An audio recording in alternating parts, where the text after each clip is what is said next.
Ladies and gentlemen, how are you? Good to be back. I'm back for your Friday nights. It's probably more like Saturday morning for a lot of you now. What is this camera angle? Oh, it doesn't matter. I'll fix that in a minute. Good to see you all back again. Been about 24 hours actually. I know that doesn't seem like that. Like it went really quickly, but it's actually been almost 24 hours since I did the live shows last night. A very emotional night last night. Very hard day yesterday. Very hard day. Uh, today was better. Today, I'm guessing everyone wants an update, so I'll give you a small update.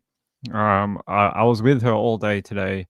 I was able to sit and just hang out and talk to her, which a good sign was she was starting to message me things last night. So like late last night, I remember very early in the morning, like about 2 a.m. She'd finally come out of all the anesthetic and stuff like that. And the first thing she did was like pick up her phone and start telling me stuff. And I woke up to like 10 messages of her, like, I don't know, asking just random things and misspelling everything because of how strong the drugs is, which is hilarious. I found that very funny because she doesn't normally misspell anything. She's very good with her English. And then I'm really trying to read these messages and they've got like fours where A should be. And like, I'm like, wow, those drugs must be really good because she's been misspelling stuff every message. It's not just that she's got a cannula in one arm and a cannula in the other arm. One is for painkillers, the other one's for something else. So she's got a lot of tubes and things like giving her medicine and antibiotics and all sorts of things. She's medicated up really severely right now, but got to hang out with her for a number of hours today, which was really good. I feel okay leaving her there overnight. She's in very good hands. The nursing staff there doing a very good job looking after her, and we'll be back there tomorrow. So there's just like more family heading there tomorrow. I think my sister-in-law is heading around the same time I am, and so I'm going to meet up with her. And yeah, it's better today than yesterday. It's still a very long road to recovery, very slow. She still can't eat anything because of the uh, when they did the surgery yesterday, they cut her bowel and they cut her bladder accidentally because they were trying to get this scar tissue off, but they nicked it, and so they had to sew it back up. And apparently, when you do that, it sort of puts your bowel to sleep and it makes it like turn off when you touch what they call touch it, and it turns off. And so right now it's not turned on, and they're waiting for it to sort of come back alive, and so she can eat. So right now she can't eat anything. She can't drink anything either. She's not allowed any liquids. No, she is, but limited. She's getting a lot of ice chips. So she gets a lot of ice chips to kind of slow her water intake because of various factors that I'm not going to go into. I'm sure you can all guess why they might do that. And yeah, seems to be doing okay. Better today than yesterday. Hopefully that continues. But yeah, it's still looking like at least a couple of weeks before she can get out of there because they're saying like at least a week for an initial recovery and then another week to get her up to health. So the first week is sort of just like a plain recovery from the surgery. And then week two, they're saying it's supposed to be like trying to get her to eat properly and A digest food. recommended sentence Hey, facing him of hey, I'm 17 talking years in here. prison. What's this? Why do you just play the video? Why are you trying to interrupt me? But yeah, um, yeah, a couple of weeks. It'll be probably a couple of weeks. But yeah, good to see her. You know, it was crazy. Oh no, I can't tell that story. Oh yes, I can. It's fine. Um, we were going to the hospital today, and I arrived at the hospital. There's all these people outside. I'm like, wow, I'm not that famous yet. Like, what's going on? Uh, I'm, I'm not that type of celebrity person. Like, why is there all these doctors out here waiting. I'm like, I don't know what's going on. But when we got there, we noticed that air like an medevac, an air like a helicopter medevac was coming in, and we watched it come in and land like right in front of the hospital. And unfortunately, they were transporting a really ill patient. I don't know what was wrong with them, but they had doctors waiting outside, gurneys, like crazy stuff. Like they were all just waiting for this helicopter. So I'm not sure what was going on.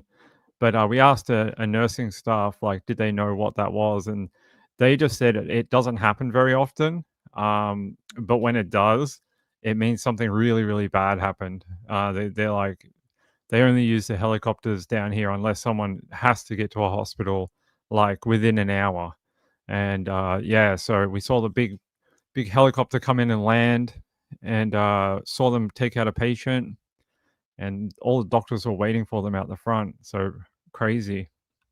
Hey, good to see you all. Hey, Marjorie. Yeah, thank you. I appreciate it. I had a lot of emails and PMs on Twitter and things like that. I appreciate it. It's very kind of all of you to think of us. DJ, hey DJ, good to see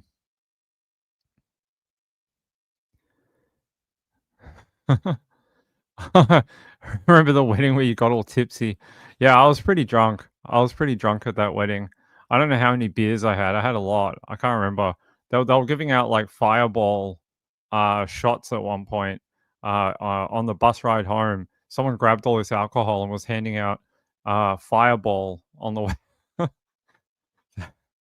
then I was like, you know what would be a great idea? Go live. Make a live show.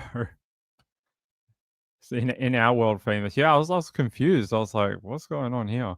But yeah, it was some other person that was very ill that they had to be put on a helicopter and taken there. I appreciate all the thoughts. Thank you. That's the update. The update is that the other update is they think they got it all.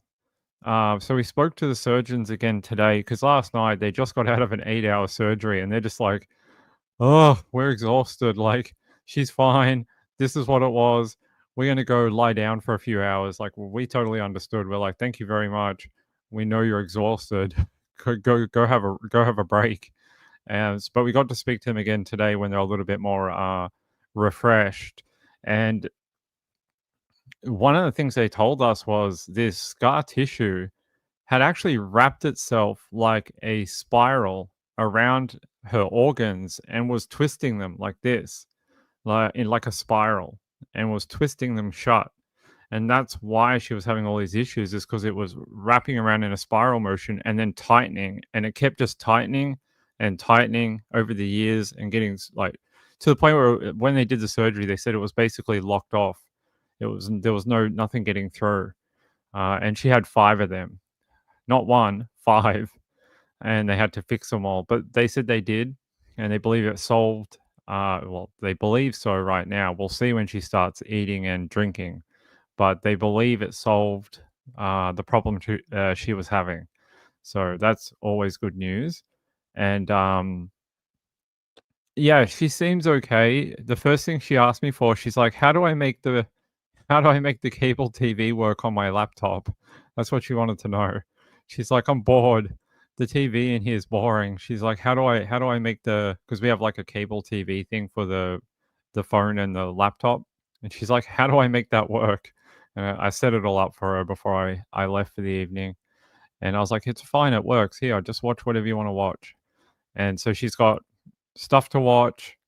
She's got little headphones to put in to, like, sort of drown out the noise of a hospital, like the beeping and the talking and the nurses. So I bought her little noise canceling headphones that you can put in your ear and then lie on them, so it won't, like, push on your ear.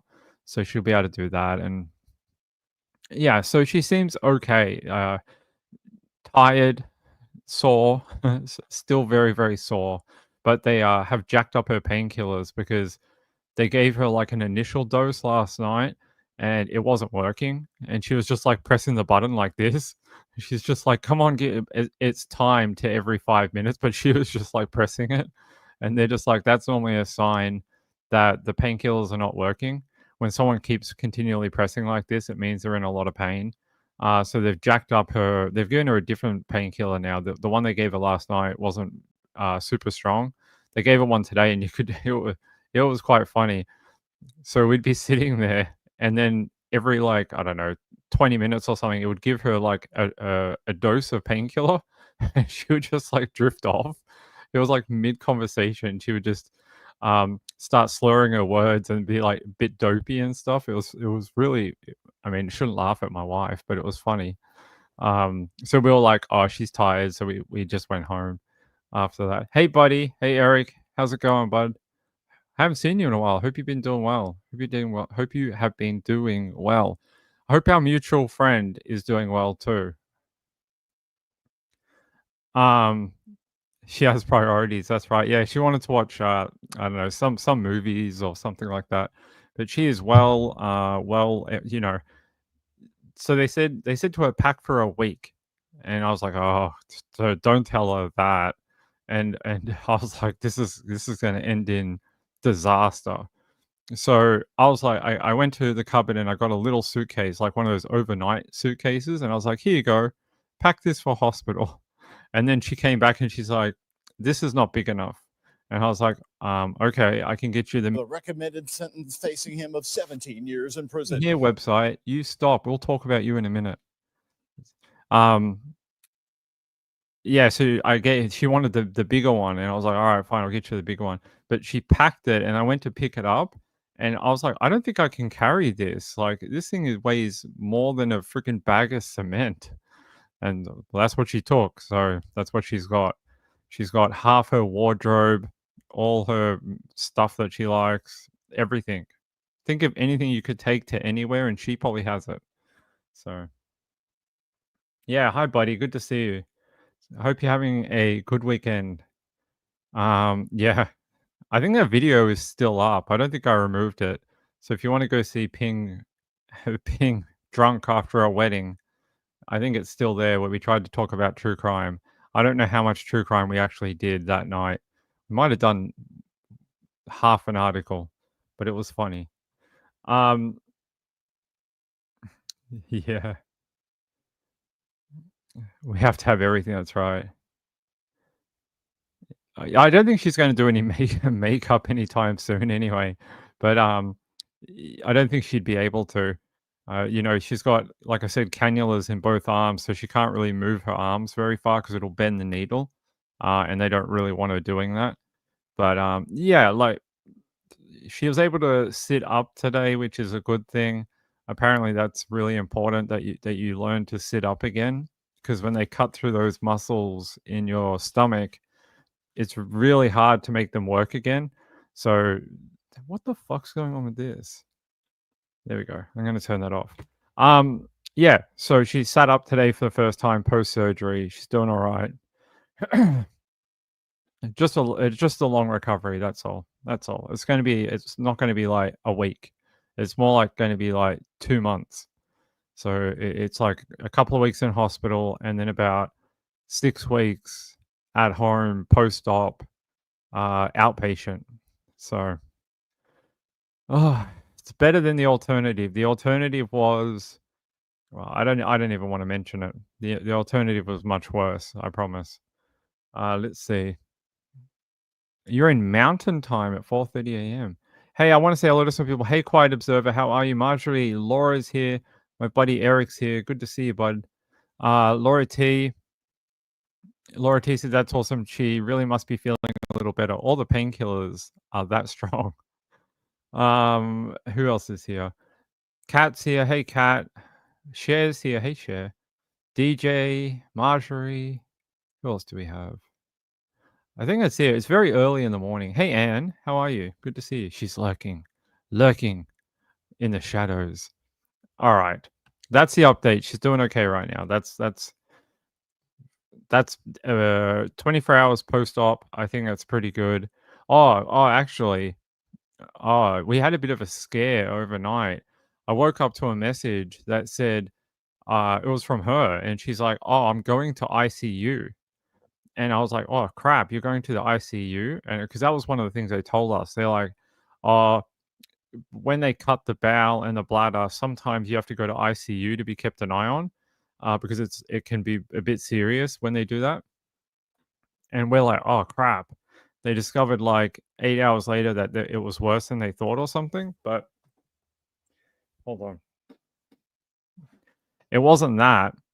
It's her blood pressure dropped when she came out of surgery. So the blood pressure just wasn't very high, and they wanted to keep an eye on her overnight. And then they said about 8 hours after then, her blood pressure had risen again, but without assistance. So it didn't need, like, they could give her medication to make her blood pressure more, but they didn't want to if they didn't have to. So they monitored her for 8 hours, and they said after that 8 hours, it had risen to a normal level on its own. So she was taken back out of ICU and put into the ward. So she's okay. But that was a scary message to wake up to in the morning. I was like, wait, what? You go into ICU? I was like, that's not what we want. We don't want you in ICU. But it was only for a few hours, so it's okay. Hold on. Right. That's the update. So day one, doing all right. Um, yeah, just a long road back to normality. That's all. Just a bit of a long journey. But we'll talk about Crystal Rogers, okay? Let's talk about something that doesn't sound like medical stuff. Crystal Rogers. If you don't know this case, you should, because Crystal Rogers was reported missing from her home in Bardstown County. Bardstown? No. Bardstown, Kentucky, not county, Kentucky, in the USA on the 5th of July 2015. Her car was found like nearby a couple of days later. Authorities believe the case is connected to her father's death. So someone shot her father a couple of years? A year after Crystal went missing. Someone shot and killed her father in this really weird murder. He was standing in a field and someone shot him point blank and killed him. Well, now one of the people that were involved in this has been sentenced for 17 years, Steve Lawson, and that the jury has found him guilty. So that is great news. Great news, but the better news would be to find Crystal. Crystal's never been located, and while we now sort of know who was involved in her father's death and possibly her death, we still don't have her. So we don't have her, which would be nice if we did. So I'm going to play this video about the update about the 17-year sentence for Steve Lawson. This was a jury trial, so let me play this for you. Hello, everybody, and thank you very much for joining us on the WHAS 11 team. I'm Doug Proffitt. Right now at 11, we have brand new team coverage for you of the guilty verdict of Steve Lawson and his role in the Crystal Rogers murder. One big verdict, a decade in the making for the town of Bardstown, Kentucky. It only took the jurors in Bowling Green, Kentucky, 2 hours and 23 minutes to find Steve Lawson guilty. Conspiracy to commit the murder of Crystal Rogers and guilty of tampering with evidence in the case. Isaiah Kim Martinez was in the courtroom and has more from this emotional day. Nearly 10 years since her daughter, Crystal Rogers, went missing, an emotional Sherry Ballard says the words, finally, after a seismic decision. A jury finding Steve Lawson guilty of helping coordinate a plan to kill Crystal. Detective John Snow, once the lead detective on this case, seen wiping away his tears moments after the judge read the guilty verdict. And moments before the jury made their sentencing recommendation, we heard from 21-year-old Tori Rogers, one of Crystal Rogers' daughters, who told the jury the family has missed so many milestones without their mother, their sister, their daughter, and in her case, her own mom will not be able to see her get married. For the defense, Steve Lawson's mother asked for mercy, saying, "I don't know why my son got involved in it. He's a good man." Sorry, did you just testify in a witness evidence? I don't know why my son got involved in it. He's a good man. He's a good person. I don't think people convicted of murder are good people. I think that's why we put them on trial. And I think that's why people from our communities on a jury find them guilty, because they're the opposite of what you just said. He is not a good person. Your son's actually a piece of shit who probably was involved in one of the biggest mysteries out of Kentucky in the last 2 decades. You have to be a real piece of work to understand what is going on in this case, and that a daughter is missing still today, and to hop up on the stand and advocate for your own son in this way. It shows how insensitive you are. To go to trial and give that evidence is bizarre, like absolutely bizarre. It's strange. It shows how like it just shows that you only give a crap about your family. The fact that you would try advocate, you should be saying, "Nah, lock him up. If he is involved in this, I don't want him home." That's what a good parent would say, because they would know that's the right thing to do. That's one of the most bizarre quotes I've ever heard come out of a friggin' trial. Yeah, I'll play the rest. He's a good person. Lawson convicted despite a last-ditch effort to prove his innocence, himself taking the witness stand and testifying he knew nothing about a plan to murder Crystal. Brooks asked me if I would move a car, and I said I would, Lawson said. The prosecutor asking, "Did you think you were giving Brooks Hauk an opportunity to kill Crystal?" Lawson answering, "No, sir. I was just moving a vehicle." WHAS 11 legal analyst Nick Mudd says putting Lawson on the stand was a roll of the dice his attorney had to take. And so I do think that at that point, you got nothing to lose. You get on the stand, you hope the jury feels sorry for you, you maybe minimize your role in it. Did you believe Mr. Lawson's story? That wasn't really a question of the case. Our Shane McAllister speaking exclusively to one of the alternate jurors dismissed just before deliberations. Do you think he had anything to do with the planning of the murder of Crystal Rogers? I don't know.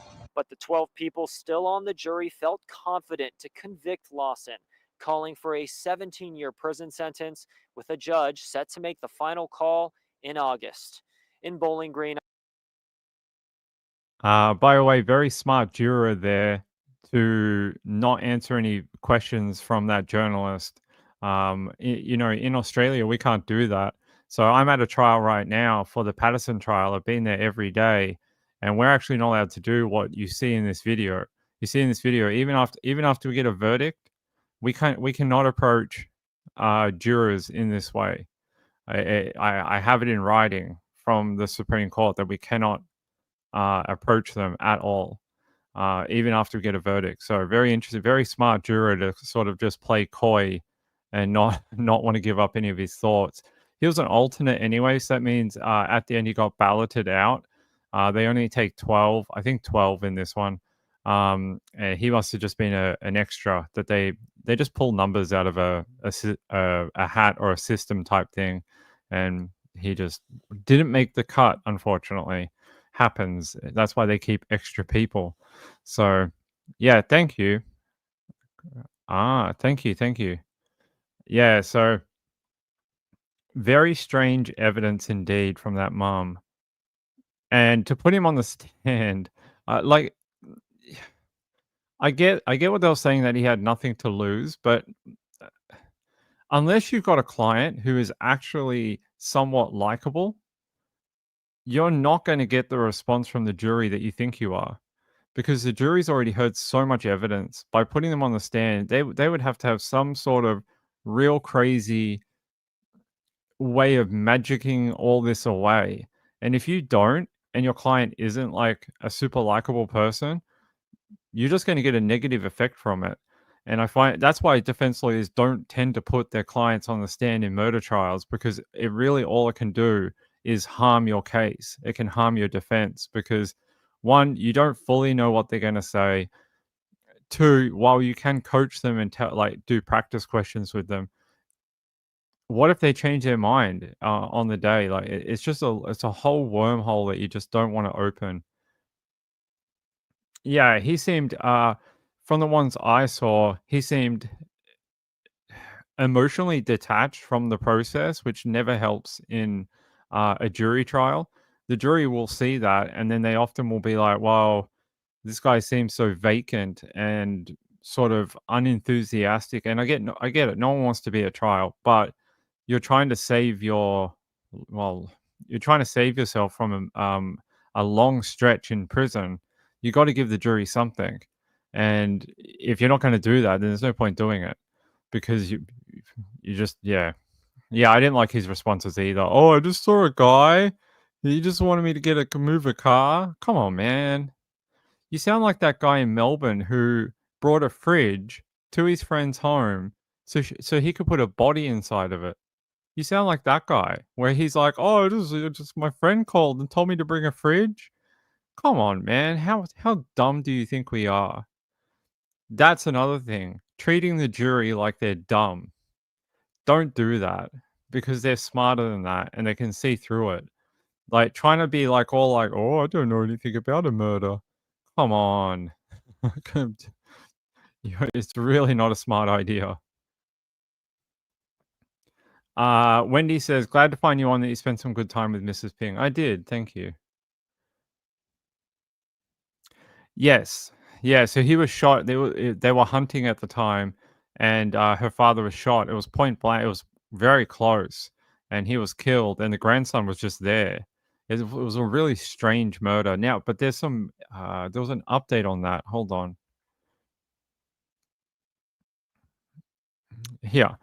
So Roger's former boyfriend Brooks was arraigned in the Nelson Circuit Court on October 5th, 2023, on a murder charge. He had been arrested previously.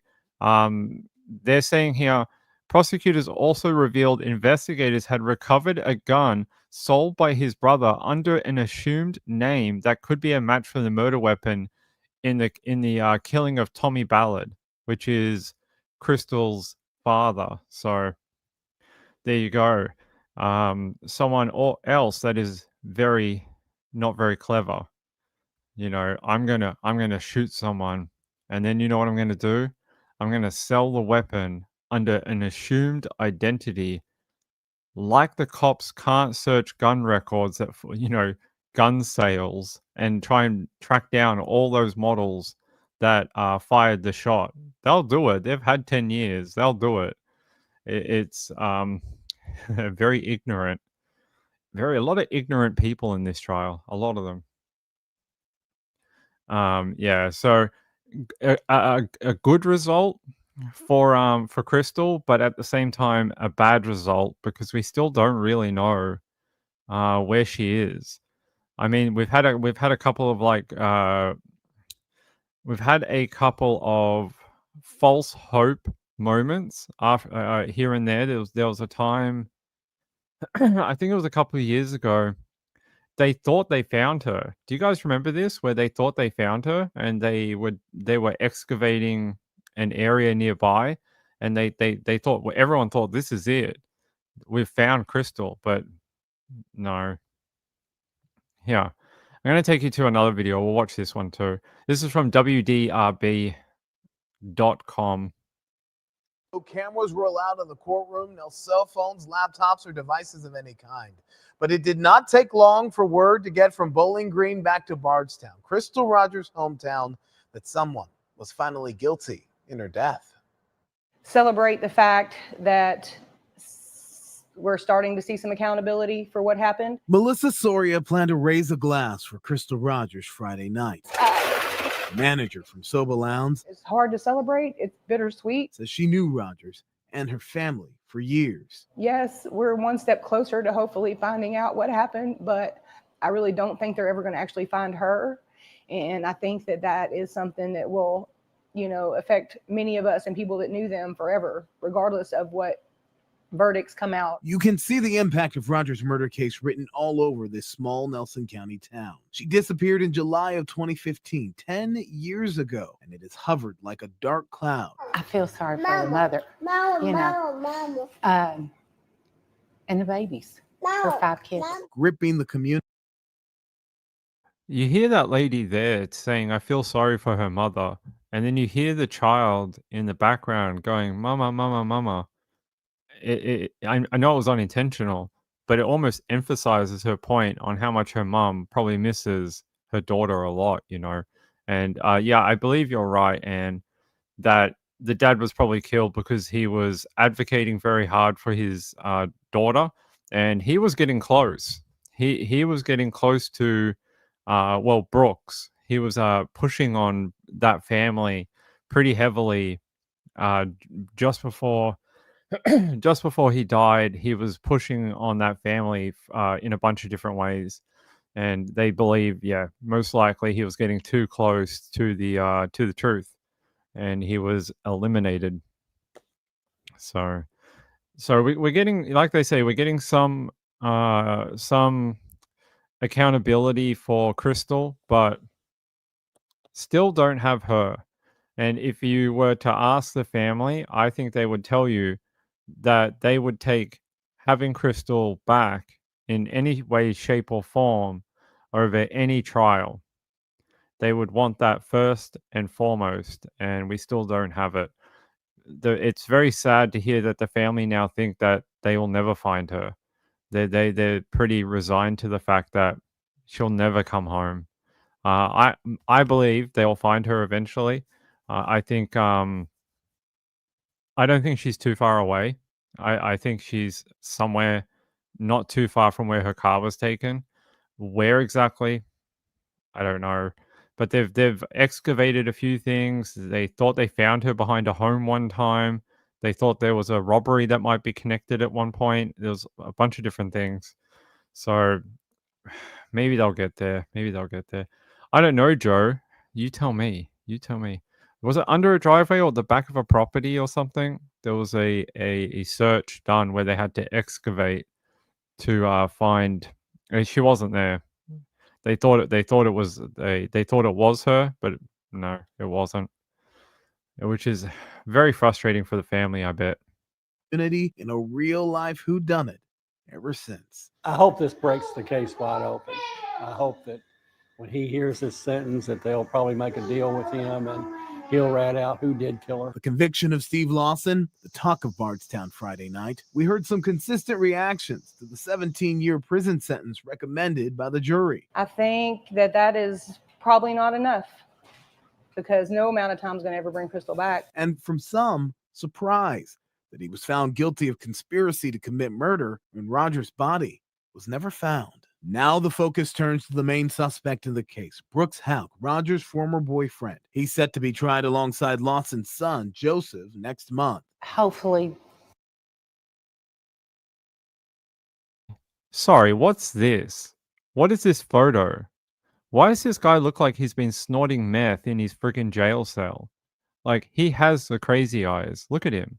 Not the first guy, the second guy. Second guy looks like he's had his head in a bag of Mexican cocaine. Like, that's what it looks like. Looks like he's been like, wait, what photo? And he's got like powder all over his face. I want to know who rocks up for a photo like that. Stay in prison until she is found. It'd be nice if the USA adopted those laws that we have here, no body, no parole. So if you don't help investigators and give them the extent of your knowledge on your offending, then you don't get out. And that would be a very interesting update to state law or federal law in America. I don't know if they ever will, but would be interesting. Hey JDR, how are you? Saturday morning here? Well, it's nighttime here, so it's 8:40, so it is the late show for Australia. So it's technically correct. Shebe says, I like that law. You know, advocate to your state senators, and if you want this, be the change that you want to see in your community and advocate to your representatives. Like, that's what you can do. You can join groups, and they band together in bigger numbers to try to get things pushed through the Senate. If you like this type of law, poll your area, find people. You can make the change in your community if you want to. You just got to try and figure out if there's enough of you to do it. which I'm sure there would be. I'm sure there would be. Yeah, hey, good to see you. Hey, Ann, did I miss someone? I feel like I missed someone back here. Hey, SP Mama, how are you? Who did I miss? I thought I missed someone, but maybe I didn't. I feel bad if I did. I'm sorry. Sheba says, I shall check into it and I can try. Trying is better than not doing anything at all, right? That's what I think. I think if you at least do everything in your own power, you can say, at least I did my part. And that's all you can ever do. That's all you can ever do.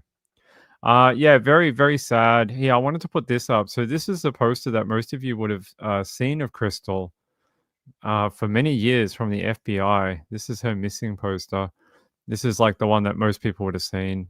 I'm not sure if the reward is still active. I would say probably most likely it is. Has not been seen or heard from since the evening of July 3rd, 2015. The same day she was reported missing, her car was found abandoned with a flat tire marker. A flat tire at mile marker 14 on Bluegrass Parkway in Bardstown, Kentucky. Rogers' keys, phone, and purse were still inside her red Chevrolet Impala. Rogers is the mother of 5 children and is not known to go anywhere without them. So there's her photo. Yeah, the car being found was very, very strange. It's, yeah, odd. Odd is the word I would use. I'm not sure what's going on with my microphone today. Yeah, there we go. No, that's not it. There we go. Oh, thank you. Thank you, the Quiet Observer. I appreciate it. Thank you. Thanks for becoming a member. Apparently, I can't talk today. Maybe I'm out of words today. I've lost all the words, all the English. It's all gone. So that's your update on that. Decent sentence, but I understand why it had to be that particular one and not like, 25 to life, but it is what it is. But there's another trial, I think, for these two. What? The good work, you stupid thing. Here, let's go here. Sorry, no one needs to see my face that big on the screen. Let's see. Yeah, here. Yeah, Hook or whatever his name is, Hook and Joseph Lawson go on trial together on June 24th. So there you go. They're going to be on trial for another set of charges in about 2 months. 2 months. So maybe 17 will turn into 54. We'll see.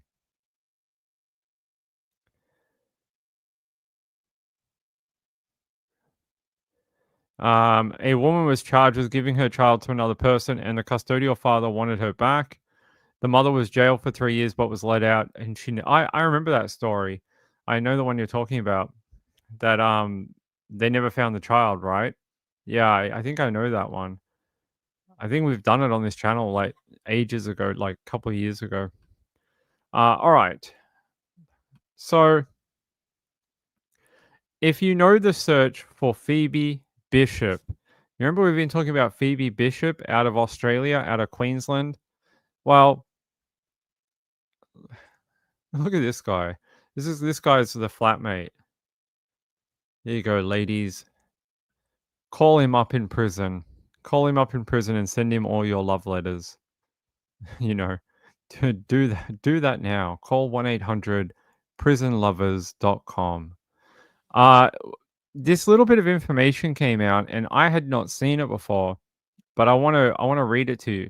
So if you don't remember what was going on, Phoebe was due to fly from Bundaberg to Brisbane and then on to Perth, Australia to visit her boyfriend on May 15, but never boarded that flight and was never sighted at the airport.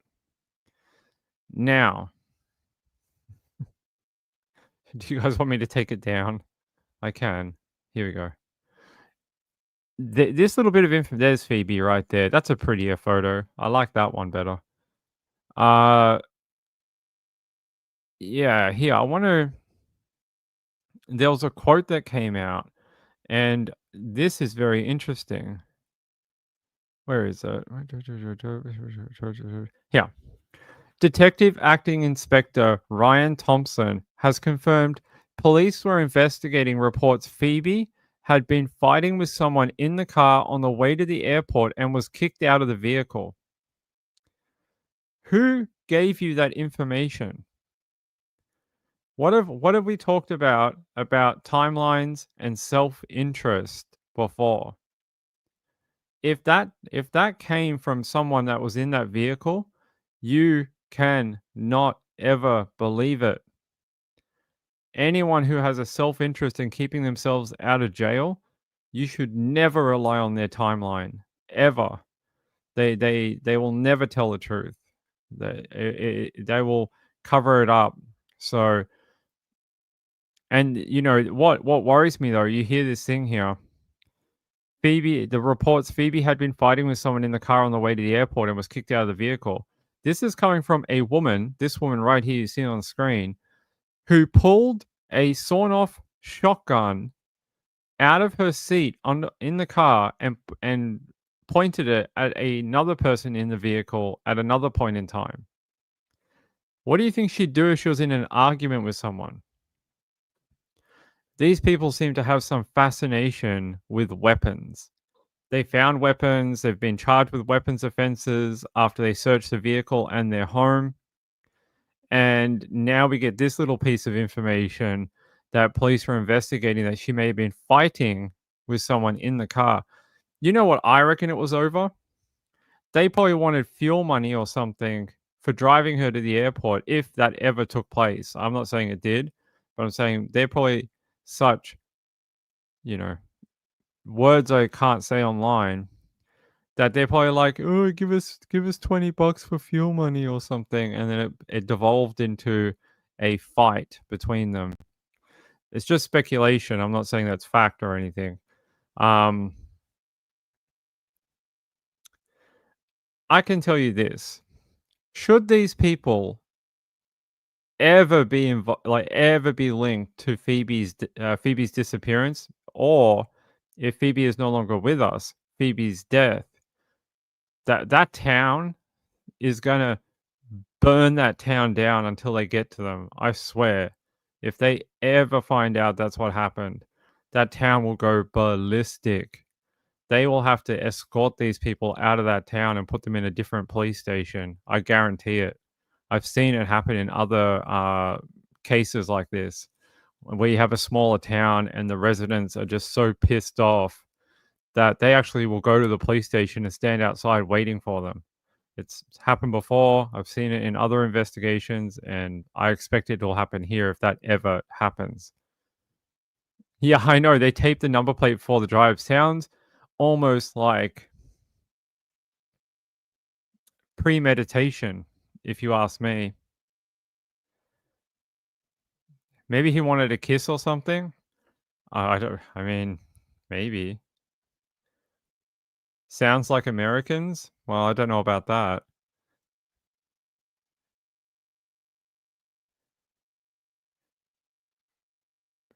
Yeah. Eric, if you're still listening, yeah, I can help you with that, but I'll do it after we get off. But yes, I can help you with that.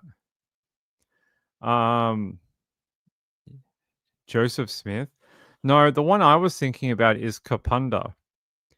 When Jason Downey was brought into the police station in South Australia, when he was linked to the triple homicide, like half the freaking town showed up at the police station when word got around that he'd been arrested, not charged, just arrested. Like, he hadn't been charged with the murders as of yet. They brought him in for questioning, and half the freaking town showed up. I'll see if I find a photo. It was bonkers. Like, the cops had to calm people down. Like, they were like, we'll break in here, we'll get him, like, we'll kill him. Like, it was really serious. And I expect if this ever reaches that point, we have to be very careful, reaches that point, this town will do the same thing. I'm almost sure of it. There's already been some incidents within the town of when these two have been seen out in the town, people have been hurling abuse at them, yelling at them, demanding to know where Phoebe is. Crazy stuff already. So it'll happen. Julie said it's very British and Australian thing to do. Law of the Jungle. It is a little bit. It's the convict way. It's it's the way of the land. Hold on. I'll show you the Kapunda one if I can. Jason Downey.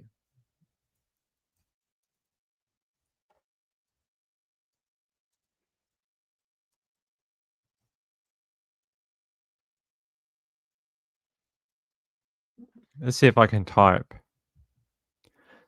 Let's see if I can find the one where there's all the people outside. I can't find the one I remember, but I remember when news broke that Jason was arrested, and there's a little bit of video. Here's him being, you know, there's Jason Downey right there. But yeah, they almost burnt down that police station trying to get to him because the community was so shocked over his crime. Yeah. Anne said, side note, would you ever be able to talk about Melissa Caddick? We did a whole series on Melissa Caddick back when it happened. Back when when the ASIC raid on her property happened, we did a whole series on it. I think I did it everything up until when they found her foot, and then the TV show came out, Vanishing Act. So we've done quite a lot on it already, but like if there's something you ever want to know about it, you can let me know and I can tell you. There's really not much more to add anymore. There's not been a ton that's happened since that point, since they found the shoe, since they DNA tested it and it came back to Melissa.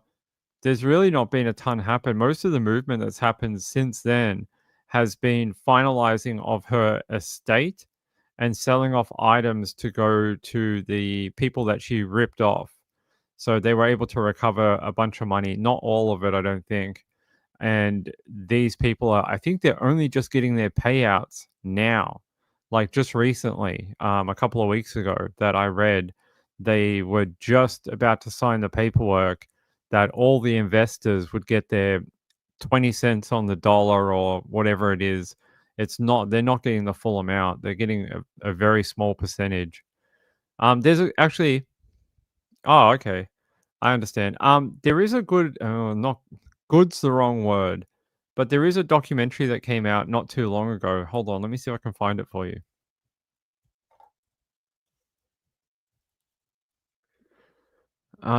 Is it this one? Let me see.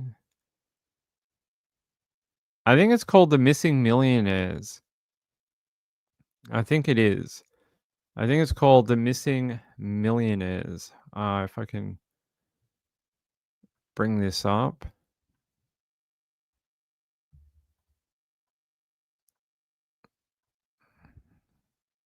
Yeah.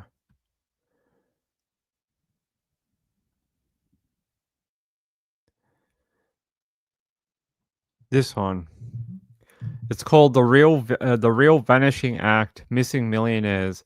And the reason it's called that is because a dramatization called Vanishing Act came out very shortly after her foot was found. And it was a real junket type of drama. It was terrible. It was like one of the worst bits of TV I think I've ever watched. And it was made by the people who did Underbelly.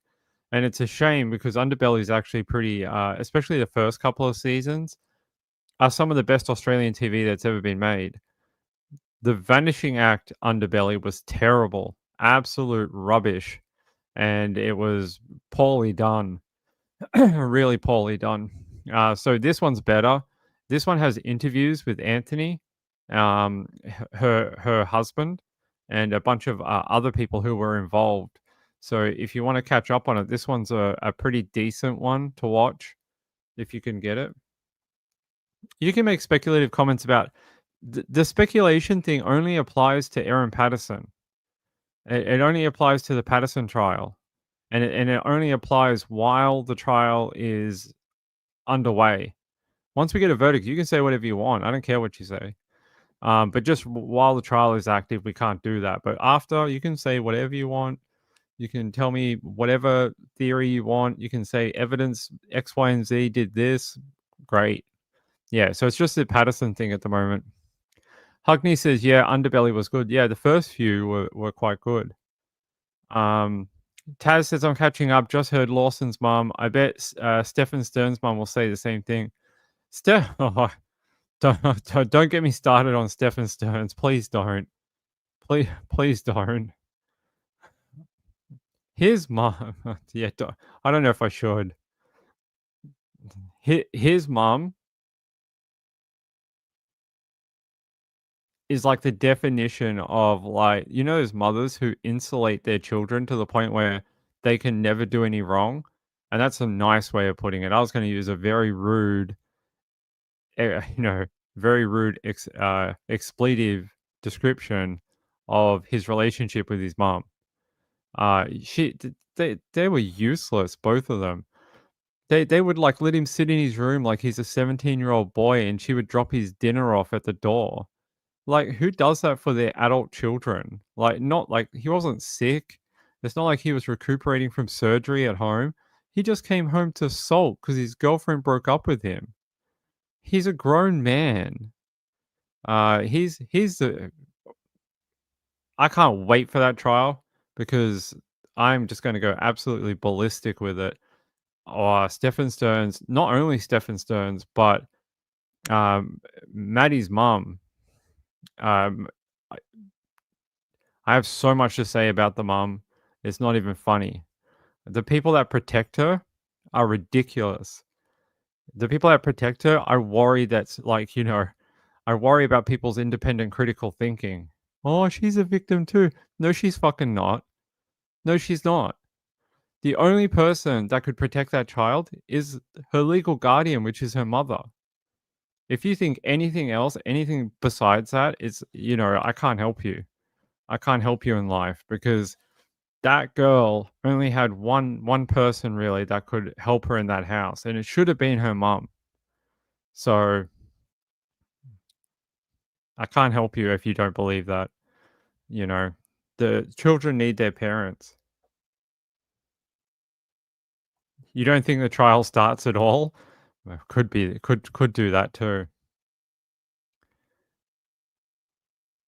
Yeah, I don't know. I have heard that theory that this is all some big setup, and Melissa Caddick has had her foot cut off and is living in Thailand somewhere.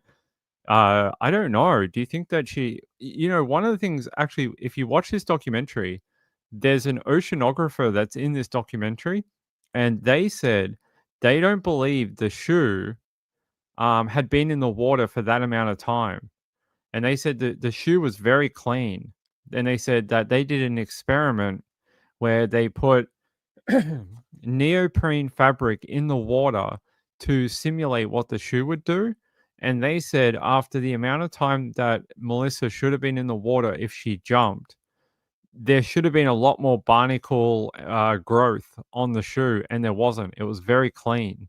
So if you're into that theory about Melissa cutting off her foot or whatever, you got some evidence there that might go towards it, even though the Australian government has basically said that she did it to herself. Too close to a murder trial? I hope it goes to trial. Yeah, you might be right. Yeah, it was only her foot. They never found anything else. Just one foot in a shoe, in an ASIC shoe. You think it was Anthony? Do you think he was worried that their life? Well, he got nothing though. What's interesting about that, right? I've heard people who believe Anthony might have killed her when he found out about Melissa, like what she'd done, the financial scam and that. The only thing I have that's different, the only thing I have that would be against that is he didn't get anything out of any of this. He didn't get the house. He didn't get any money. He got nothing from the sale of any of their items. They even sold, I think, their wedding rings. I think ASIC even took their wedding jewelry and they sold it because it was bought with stolen funds or something. Took their like engagement like presents and things and sold them all. So Anthony, he even lost he had a prized possession Audi R8 and they sold it. So I don't think he ended up with anything at all. I think he's back to working again to try and make a living.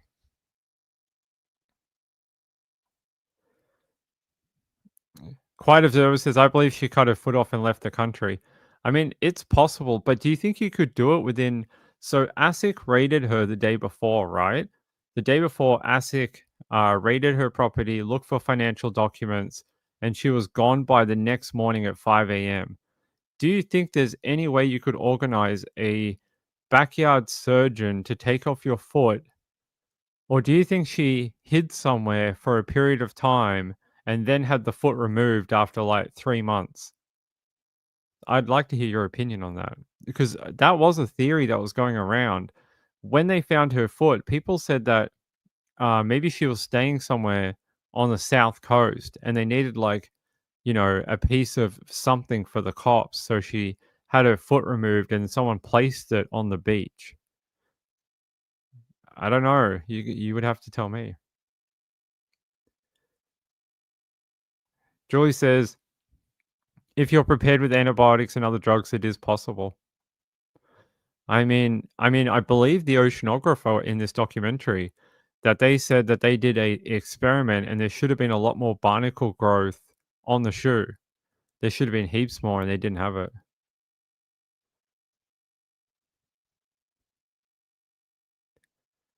Crazy. Oh, the Milpera. We've actually I've done a couple of episodes on Milpera. I've done a few episodes on the Milpera massacre. Yeah, I don't know if we'll do it again, but I have done it before. Yeah, they sort of do. ASIC is the Australian Securities and Investment something. They basically deal with businesses or any type of financial things in Australia. There's also a shoe company called ASIC. So, yeah. Quiet Observer said, I believe Anthony involved in it all. He stayed to collect what he could, then meet up with her, but it didn't happen that way, and he had many eyes on him. The cops thought it was him. If you watch this documentary, you'll hear that the cops originally thought that he killed his wife. They thought that's exactly what happened. You'll hear about it if you watch the doco, or maybe you've already watched it. Yeah. I mean, that was one of the theories going around very early on, is that she took off, hid in a third-party location, and then had her foot cut off at some point, and then got out of the country. I mean, it's possible. I always thought that it was strange that they only found 1 foot. Not 2, not a leg, not a head, not clothing off her back, not her underwear or something, or her bra. Nothing. Just a foot. 1 foot. Bit weird. Sorry, I don't mean to get loud about Madeline Soto's mum. It angers me that woman is still out in the public and may never face charges over what happened to her daughter. I'm a strong believer of parents are responsible for their children. He is the one who Stefan Stearns is the one who committed the sexual crimes and most likely the murder of Madeline Soto, right? We all agree with that. But I believe it could have been stopped earlier before this if the mum had been more involved in her daughter's life, had actually been a decent parent and done the right thing. And for me, I hate that she's probably never going to be held accountable for her part in it.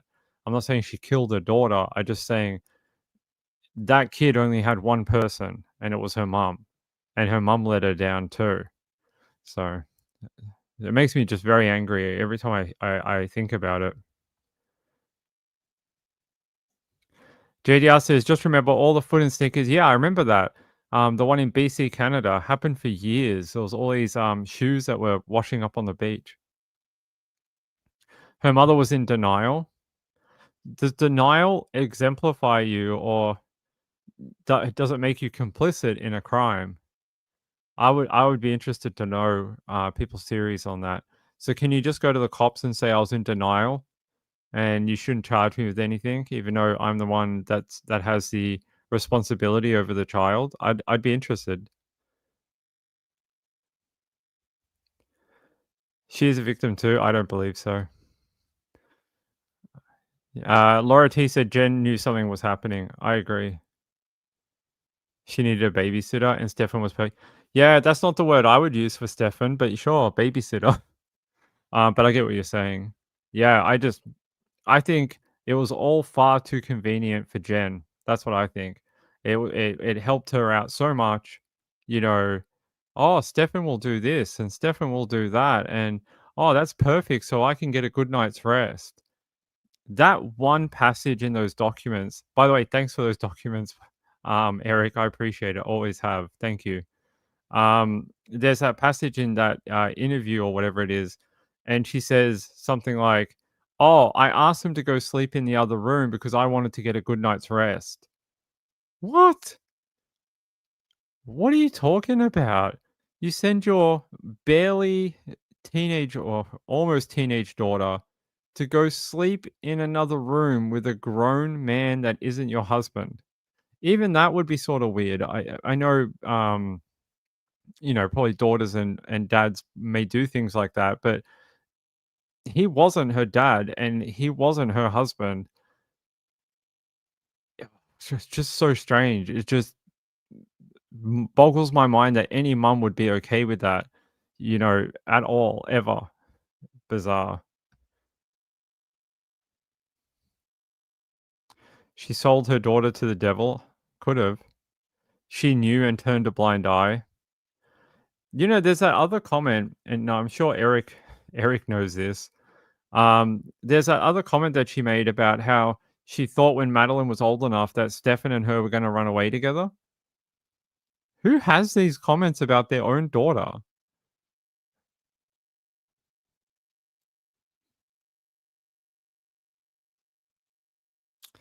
It's crazy, man. Oh, Deb, the roommate. Yeah, it's crazy. There's just so many things that uh it's a really horrible case. Eric's done a great job of covering it. If you um want like an in-depth analysis and view of all the documents and videos and police files and things like that, head to Eric's channel and subscribe to the docket. He's done it. I think you did most of them, didn't you, bud? I think he did. I think he did almost everything that was available. Head to Eric's channel and subscribe, and check out his videos on Madeline Soto and the documents he had over the last 8 months or so. I'm not going to fall in love with your daughter. I promise. I think you're a victim, Joe. I think you're a victim of your own thinking. That's what I think. I think you're a victim of your thinking. You're trapped in a prison of your own mind. I think that's what it is. Hey Elaine, how are you? Good to see you. Good to see you.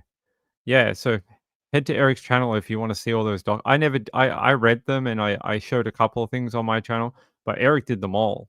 So if you want like that real in-depth look, if you want to know where all the discussion on Reddit and all that came from about these documents and videos and audio tapes, well, it came from Eric.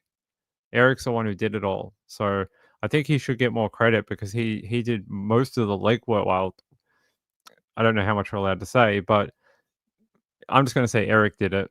And he did most of the legwork for it. So that's where a lot of that information came from. It didn't come from journalists. It came from Eric.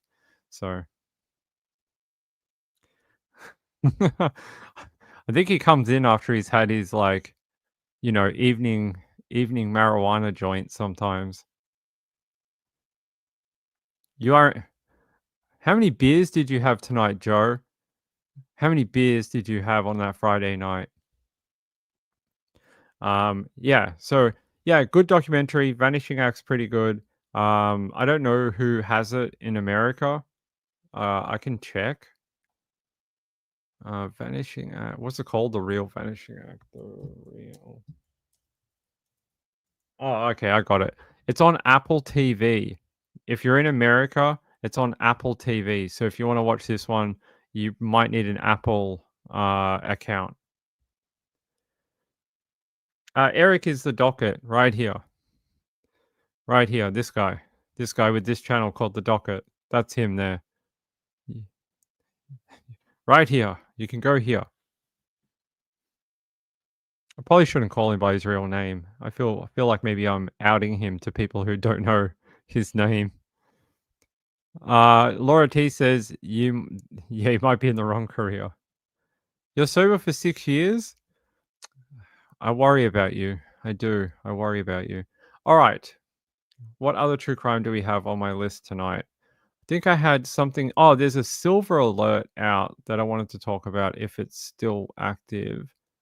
Let me have a look. It seems like it is still active. No. Oh, they must have found her. That's good news.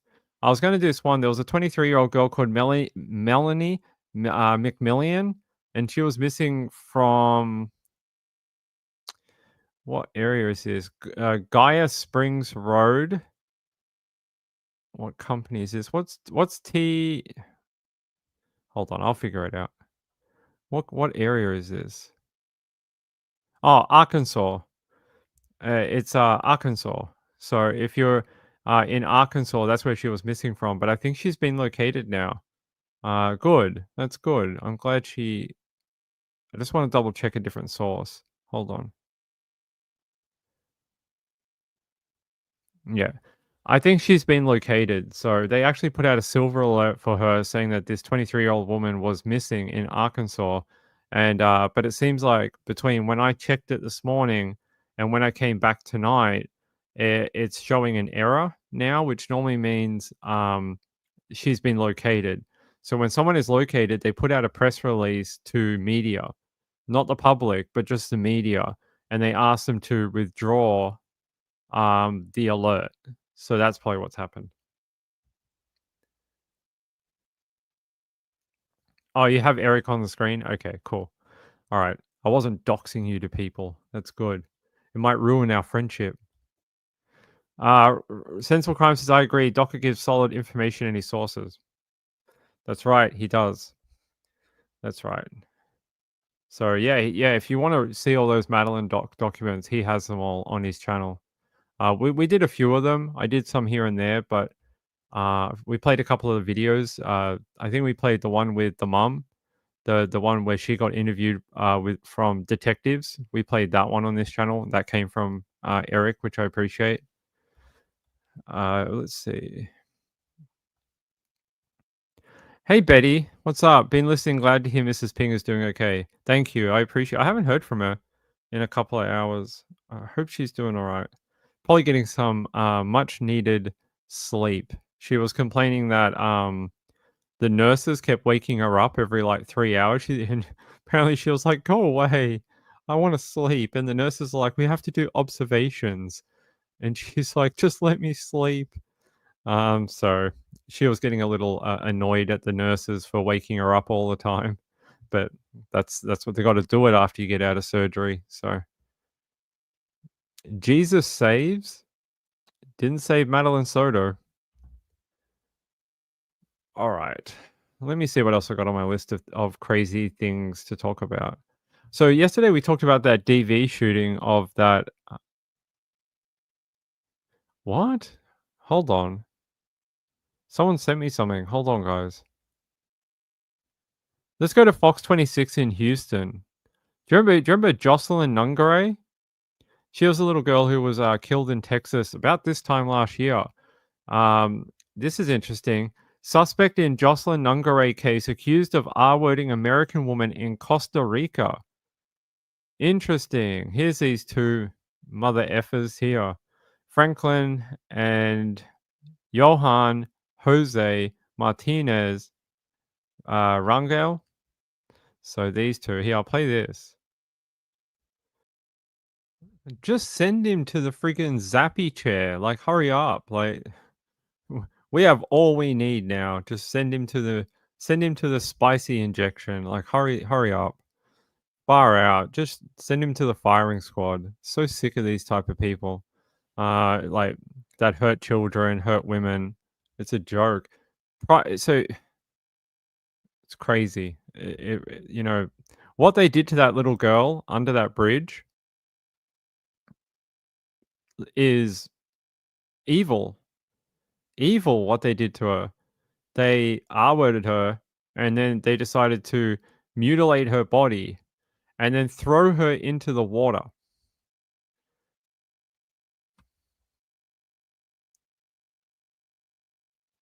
Thank you. I appreciate it. Yeah, I know it's important, but you know, you can understand she's tired from surgery. She's like, I want to sleep for like 12 hours without being woken up. These guys are reprehensible, really. Oh, this case makes me so mad. At the time when this happened at the time, I said on this channel that they had done it before. Because you can probably find the video. Go back and find it when this first broke that there was a little girl found in the canal. I said there's no way these two guys went out just random at night and decided to abduct a girl, R-word and SA her, and then mutilate her body and just throw it into the canal just off a whim. And it seems like I was proven right that at least one of them has a history in assaulting women and girls. Oh, I wish I could be there for this trial in America, in Texas. I really wish I could be there and report live on it, like I am doing with the Aaron Patterson trial. I really wish I could be, because this one, I want to see. This is sort of like Aaron Patterson. I want to see it in person. I have to see it. So I don't know. Maybe I'll go to America. Maybe I'll go to America and do a trial in Texas. Julie Miller says, have you read much about the Dante Authors case in WA? Why does that sound familiar? Hold on, let me look up who that is.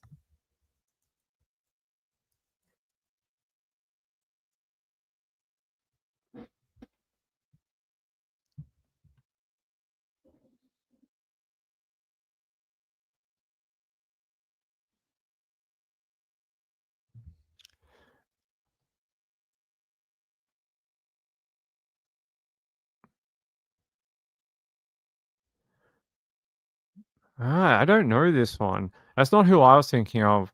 I thought this was Eric Edgar Cook. I thought that was the same person. Probably because the offending is very similar. Bids by him. So what did he do? Pleaded guilty to the murder and all unlawful detention. Who was his victim? Rodriguez Urita Shu?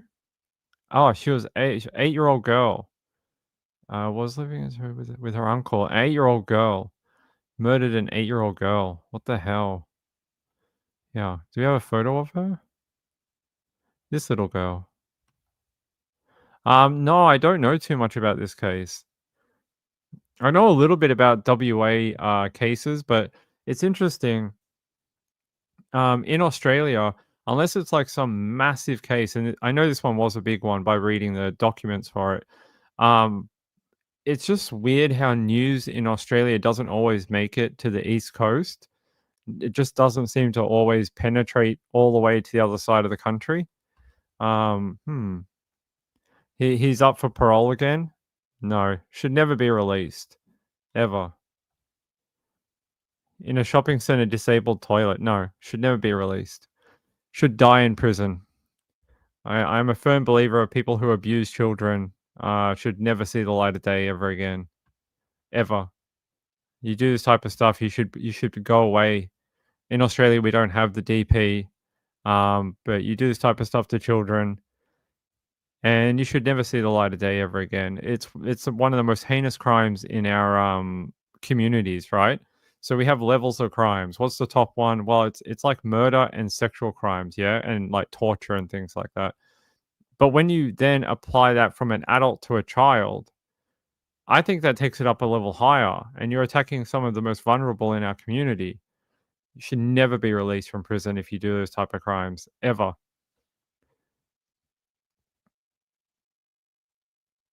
Sensible Crime said, I had adhesion, scar tissue where organs adhere together. That's what she had, yeah. She'll probably feel much better in after a month or two. Thank you. I appreciate that. That makes me hopeful that she'll feel much, much better. Julie says, poor family. Yeah, it's ridiculous. The premier of WA should step in and just overrule and just give him a life sentence, commute it to life, and use his authority as the premier of WA to do so. To do anything else is soft. It's soft from the WA premier, and yeah, that's the type of thing you use your elected powers to try and make happen. Not like, hey, we have a new mining grant that's worth 400 million to the state of WA, and we're getting so much GST from the eastern states that we're rich. No, use your powers to keep scumbags like this in jail. That's what you should be doing with your elected power. You know, that's what I would like to see from the WA Premier.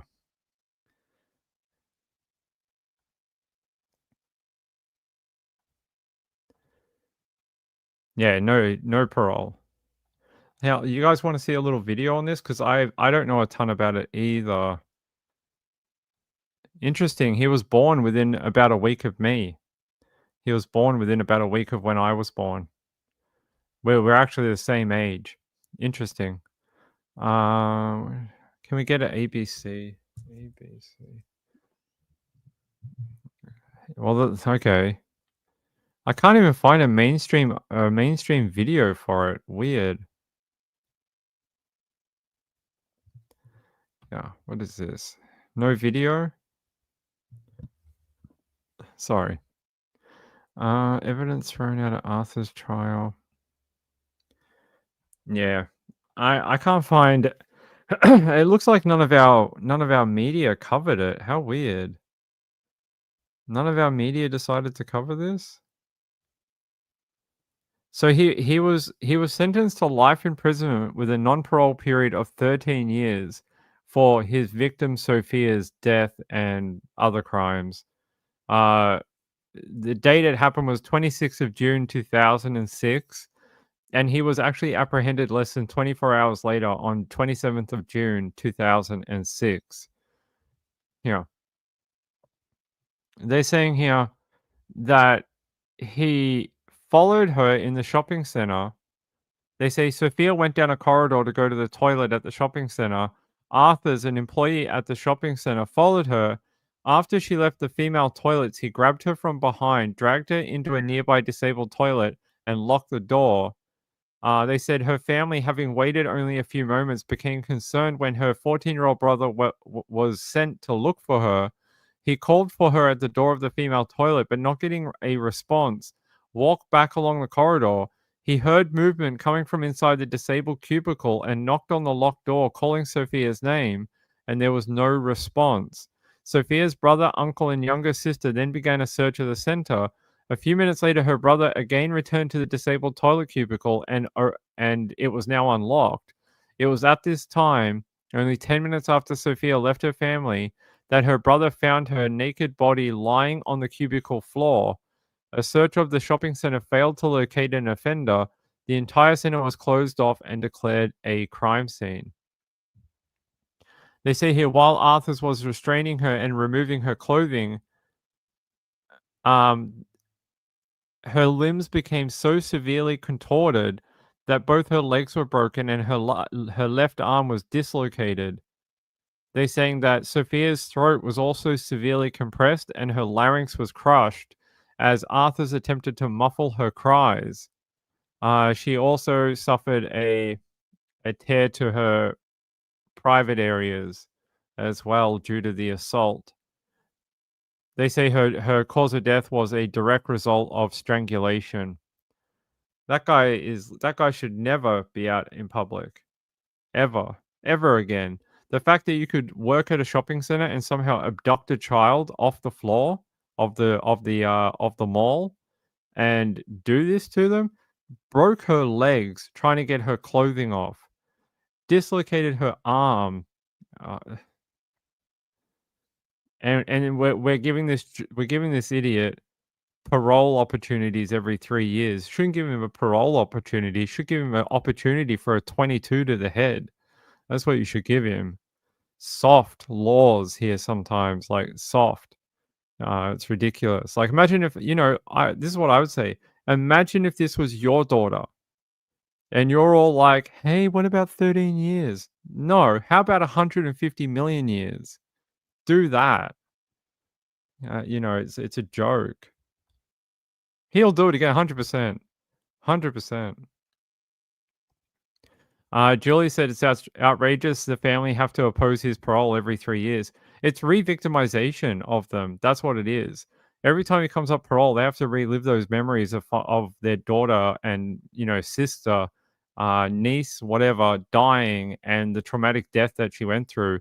Then along with the trial, they have to basically relive all those memories every time this friggin' monster comes up for parole.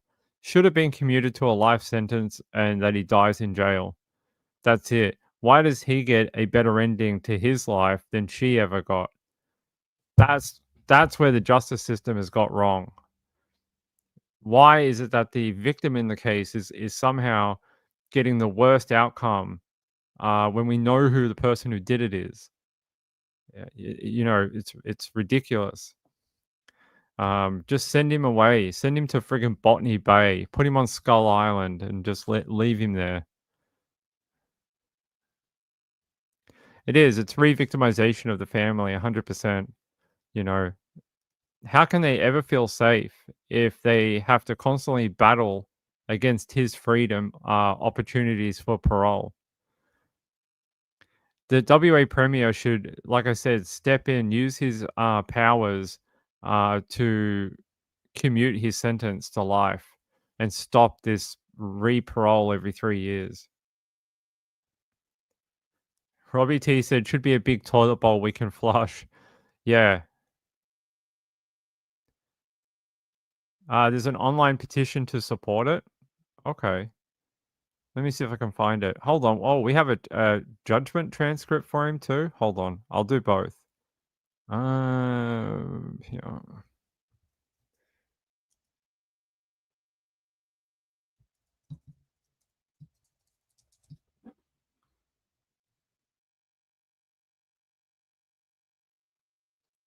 Can't seem to find a petition for him. Like, is it the one that's on the government website? There's 2 types of petitions, like one you do it like change.org, and then there's one that you can do at a parliamentary petition, which is open to the public. So I don't know if that's what it is. But apparently there's a trial transcript here. This is from 2006, the Supreme Court of Western Australia. This is a transcript of proceedings via video link to the Casuarina prison. Continued from the 28th to the 5th, 07. What is this? Let's have a look.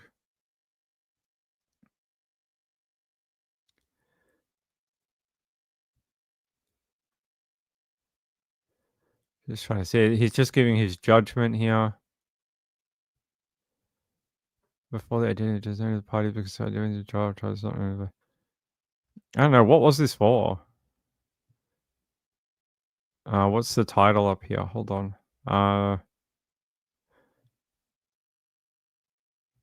It doesn't tell us. Okay.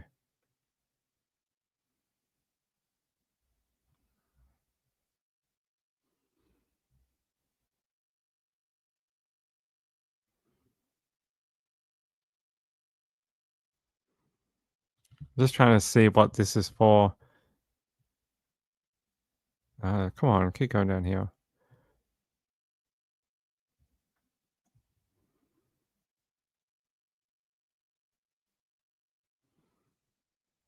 Oh, okay.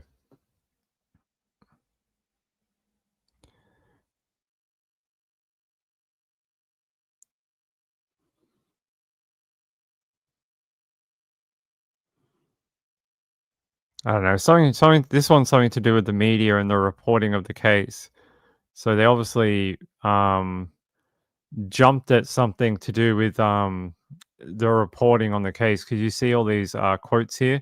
These are from newspapers, and they're quoting certain sections about the coverage of Arthur's case. So where's the judgment here? There's apparently wait, come on, just give us your judgment, old man. Come on. Oh, geez, how long is your judgment, brother? It's still going. How many pages is this? 35-page judgment. Oh my god.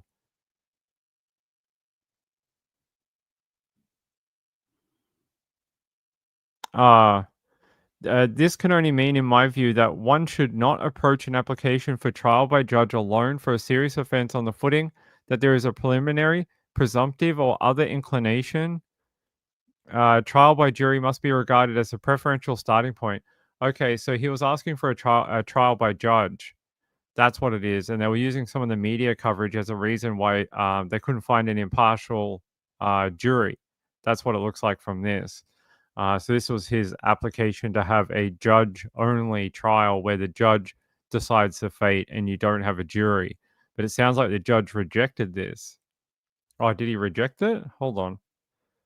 However, I respectfully differ from His Honor in his apparent view that cases such as this, he was considering it.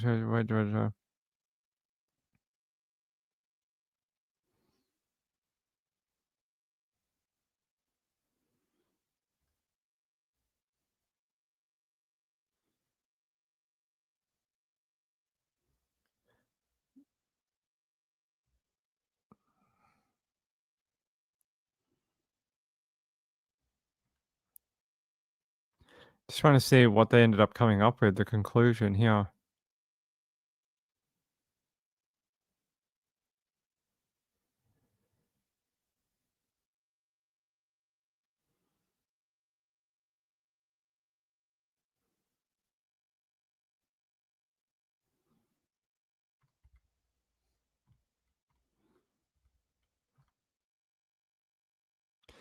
No, he got it. Mr. Arthur's to be tried by a judge without a jury, and geez, what a miscarriage of justice that was. If that's what happened, I'll have to look it up. But in this judgment, that's what it says. Mr. Arthur's to be tried by a judge without a jury.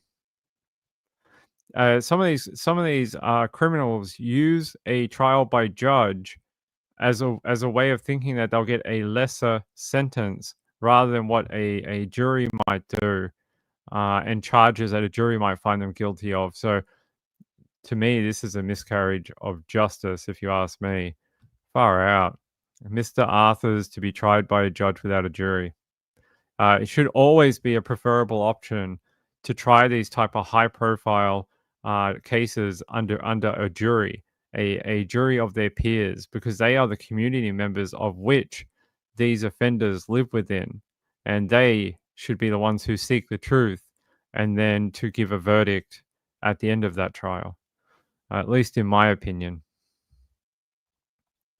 Doing these trial by judge alone is pretty BS.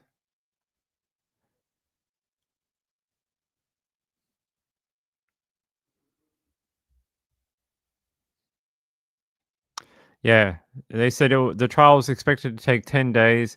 Case was heard by a judge without a jury. How poor is that? Pretty poor. It may have been the reason that the sentence was so light, with only a max of like 13 years before parole. That might have been maybe part of it. So there you go. They struck most of his confession in the judgment. Crazy. All right. All right. All right. I think I'm just about done for the night, guys. I've got more to do. I've got to be back out at the hospital tomorrow. And yeah, I got a lot to get done. because I got to be back in court on Monday morning at 10:30 for day 24 of the Aaron Patterson trial. So I got to be back at the Supreme Court on Monday, and then yeah. Woman of Steel said you can choose here too. You're right. It's not a good way to try someone. I think our legal systems are built on on the community doing their civil duty along with a judge or a justice, but they work in tandem in a symbiotic relationship. When you remove one part of it, your point of failures become only the judge, and you don't know how they feel on certain issues. Each judge has their own opinion on certain things and how they sentence people too. Yeah. Marjorie said, speaking of ABC, did you see they kept commenting, comments enabled on their YouTube updates last week? I was kind of shocked to see that given their reporting restrictions. Did they? Oh, that's interesting. Maybe it was a mistake. Maybe it was a mistake because I checked the ABC the other week and they had it turned off. So I don't know why all of a sudden they would turn it back on. Maybe it was supposed to be turned off and it was a mistake. Because I have a direction here from the Supreme Court saying that all comments should be turned off during the trial and can be turned back on once a verdict has been reached. It was spicy. Did it get turned off though? Did they eventually disable them? Like, are they off now? That's interesting. I reckon it has to be a mistake because all the media know that you can't have comments on. Marjorie, send them to me. Send them to me. Send me the screenshots. I want to read them. It's a shame we can't have comments on for our Aaron Patterson trial, unfortunately, and that's at direction of the Supreme Court. They say that the advice I have that comes from the Supreme Court is that while anything I say can be used as a contempt of court or to charge me, apparently under Australian law I'm also responsible for my viewers' comments that get left on my page, because the way they see it is that I'm drawing you to my channel because of my information from the trial. Therefore, that directly correlates to the comments that are left underneath the video. I know it's a really weird roundabout way of thinking about that idea, but apparently that's how they think. That's how it can be put in court. Apparently, people can be held in contempt for things that their viewers who come to their channel to watch their content say. So I'm just playing it safe right now and having them turned off. You don't have my email? Yeah, Sunday.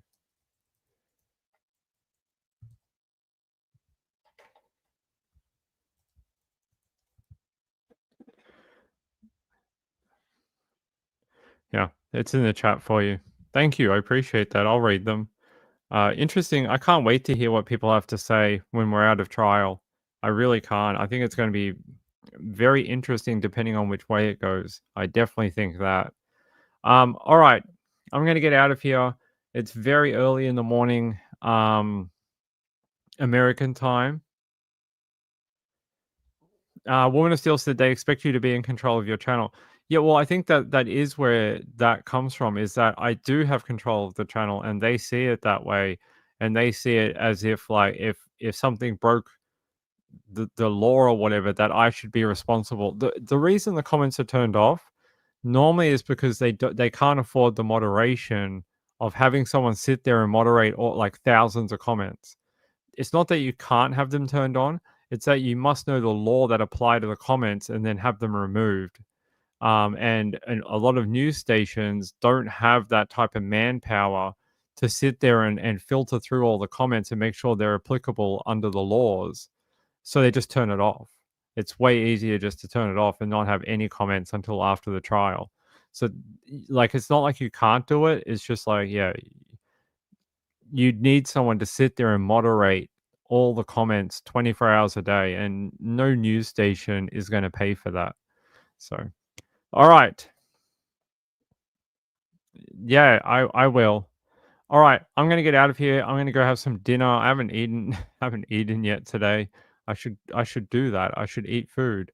And I don't know. Maybe we'll hop on early tomorrow. Would you guys like an early show, like I don't know, 7 p.m. Eastern or something like that? Maybe we could do that because more people could join in and sort of be in the chat and things like that tomorrow. So maybe we can do that tomorrow, okay? Instead of doing it like 7 a.m. in the morning, maybe we can do sort of something at nighttime for everyone. All right. I love you all so much. I will be back tomorrow for another sort of this type of, bits and pieces type weekend show. And then Monday morning, we're back in court. Monday morning, we're back in the Supreme Court. Yeah. Good night, everyone. Yes, an early show. Okay. I will do my best to get up super early. Sean said the car driver is fined if passengers are not wearing a seatbelt. The same thing. Yeah. Very similar concept. I will. I'll take it easy. I love you all. Have a great day out there. Saturday in America.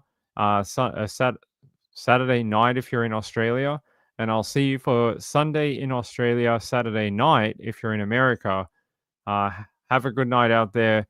I'm gonna go eat something, get some rest, and then I've got to feed the cats. Thank you for reminding me. My cats haven't moved. It's so weird. They miss their mum. I think Muffin not so much. He's a quiet cat, but I think Rory misses her mum because she just won't move from where Mrs. Ping normally sits on the couch. Like she hasn't moved in 3 days. She just won't come anywhere. She won't come for a pat. She's just curled up in a ball, exactly where Mrs. Ping normally is on the couch. She misses her mummy. She's like, I miss mom. Where's mom? She doesn't understand. She's like, I don't know where mom is. I will. I'll take care. All right. Love you all. Have a great night out there. I'll see you tomorrow. All right. Thank you to all the new subscribers. I hope you enjoy these sort of bits and pieces weekend shows. They're a little bit more relaxed than we do during the week. During the week, it's very strict and trial-like, and we sort of stick to rules and can only say this sort of information and stuff like that. But on the weekend, we just sort of chat and talk true crime and hang out a little bit and catch up on cases and stuff like that. So I hope you like the sort of contrast, a little bit, formal during the week, and then on the weekend we sort of true crime party on the weekend. That's what we do. Ping is your true crime DJ, and we sort of just spin the wheel and we see where we end up in true crime land. So I'll see you tomorrow. Have a good night out there. I'm gonna get some rest and stop sounding so crazy. All right. Love you all. Good night, everyone. Have a great day out there. Bye.